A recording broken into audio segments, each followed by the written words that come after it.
अस्सलाम वालेकुम वरहमतुल्लाहि वबरकातुहू। दोस्तों, साईं मुफ्ती उबैदुल्लाह ॾारी जो प्यारो शागिर्द मौलाना राशिद अली उबैदी साहब असां सां गॾु आहिनि ऐं साईं जन जे नातुनि जो एल्बम असां हिकिड़ो नंढो तैयारु कयो आहे।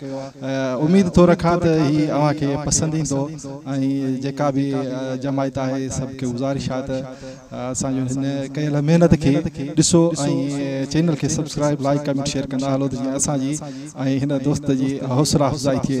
ख़ासि करे असांजी जेका उबैदी जमायत आहे उनखे मां वरी पुरज़ोर अपील कयां थो त असांजी हीअ जेका नातुनि जी जेका महिनत आहे ऐं पहिरियों चकर असां कई आहे ऐं तव्हांखे कीअं थो लॻे अव्हां ज़रूरु असांखे राय खां आगाह कजो, कमेंट में असांखे ॿुधाइजो त अव्हां दोस्तनि सभिनी जी महिरबानी थींदी। मीडिया जे असांजे दोस्तनि ऐं जेके बि असांजा फेसबुक जा दोस्त आहिनि उन सभिनी खे मुंहिंजे तरफ़ां सलाम हुजे।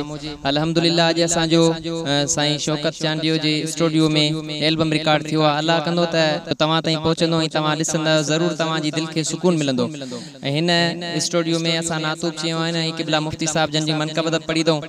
अल्लाह ताला खां दुआ आहे त रब्बे करीम साईं शौकत चांडियो ऐं जेके बि साईं टीम में मौजूद आहिनि उन्हनि सभिनी जो ख़ैर फरमाए, उन्हनि सभिनी जे घरनि ॿारनि में बरकत अता फरमाए।